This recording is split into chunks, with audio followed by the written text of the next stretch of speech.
The Johnson family had been driving for 6 hours, their SUV packed with vacation gear, heading toward their lakeside cabin rental in the mountains. Marcus Johnson, a 15-year veteran of the FBI, was looking forward to a week of fishing with his wife Sarah and their 2 kids, 12-year-old Amara and 8-year-old Tyler. As they entered the small mountain town of Pine Ridge, Marcus noticed the quaint main street lined with antique shops and cafes. It was the kind of place where everyone knew everyone, and strangers stood out. "Dad, can we stop for ice cream?" Tyler asked from the back seat, pressing his face against the window. "Sure, buddy. Let's stretch our legs," Marcus said, pulling into a parking spot in front of Morrison's ice cream parlor. The family climbed out of their vehicle, laughing as Tyler immediately spotted a golden retriever tied up outside the shop. But their joy was short-lived.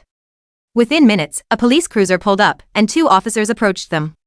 "Excuse me," Officer Bradley called out, his hand resting on his belt. "We received a report about suspicious activity. Mind if we ask what you folks are doing here?" Marcus felt his stomach tighten, a familiar feeling he'd hoped his children would never have to witness. Sarah instinctively moved closer to Amara and Tyler. "We're on vacation, officer," Marcus replied calmly, his FBI training kicking in. "Just stopped for some ice cream with my family." Officer Bradley's partner, Officer Martinez, circled around to get a better look at their SUV. "That's a nice vehicle. You mind showing us some registration?" "Of course," Marcus said, reaching slowly for his wallet. But as he did, Officer Bradley tensed.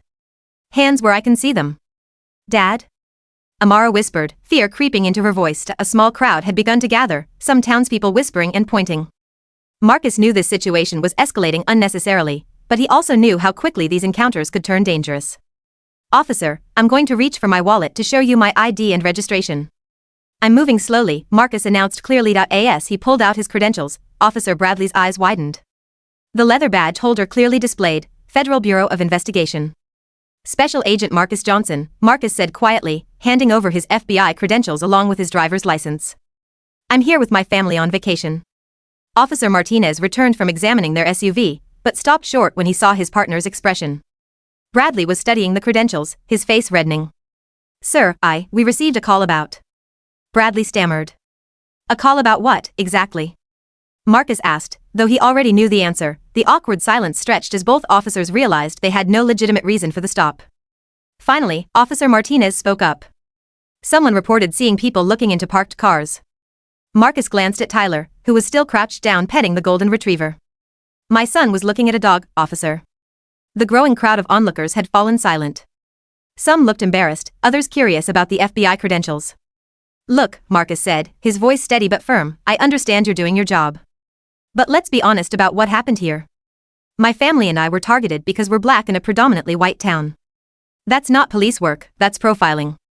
Officer Bradley handed back the credentials. "Agent Johnson, we apologize for the misunderstanding." "The misunderstanding isn't with me," Marcus replied, looking toward his children. "It's with them. They just learned something about the world that no child should have to learn this way." Sarah stepped forward, placing a protective hand on each of their children's shoulders. "Are we free to go get that ice cream now?" "Yes, ma'am." "Of course," Officer Martinez said quickly. As the officers returned to their cruiser, Marcus knelt down to his children's level. "You okay?" Tyler nodded, but Amara looked confused and upset. "Dad, why did they stop us?" "We didn't do anything wrong." Marcus sighed, choosing his words carefully. "Sometimes people make assumptions based on how others look, sweetheart. It's not right, but it happens. The important thing is that we handled it calmly and respectfully." "But you're FBI," Tyler said. "You're one of the good guys." "We're all good guys, son. But sometimes people need reminding of that." Inside the ice cream parlor, the elderly owner, Mrs. Morrison, approached their table. "Agent Johnson? I couldn't help but overhear what happened outside. I want you to know that your family's ice cream is on the house today. And I'm sorry." Marcus looked around the parlor, noticing other customers nodding in agreement, some looking ashamed. "Thank you, Mrs. Morrison. That's very kind." Later that evening, as they settled into their cabin, Marcus received a call from Police Chief Reynolds. The chief had heard about the incident and wanted to apologize personally. He also mentioned that both officers would be undergoing additional bias training. As Marcus tucked Tyler into bed, his son asked, "Dad, does this happen to other families too?" Marcus sat on the edge of the bed. "Yes, buddy. More often than it should. But you help stop bad guys for your job. Doesn't that matter?" "It matters, Tyler. But sometimes people see our skin color before they see anything else. That's why it's important for people like me to do the work I do, to make sure everyone gets treated fairly.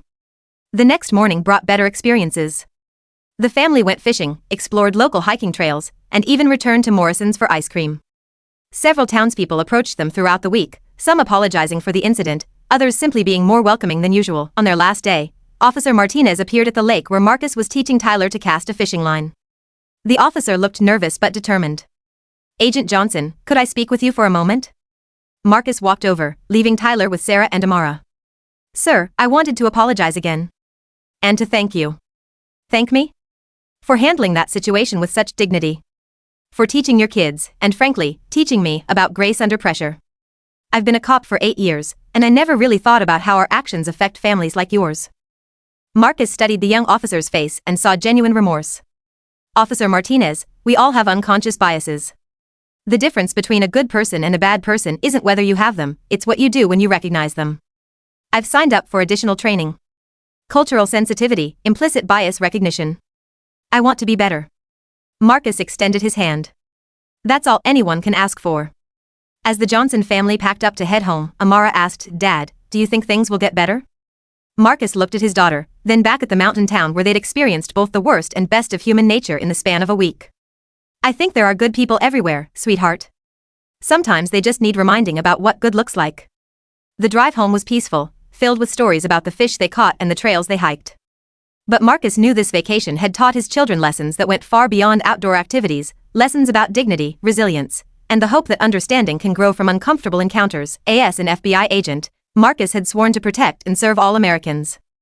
As a father, he was teaching his children that sometimes the most important badge you can wear is the one that says you're willing to stand up for what's right, even when, especially when, it's not easy.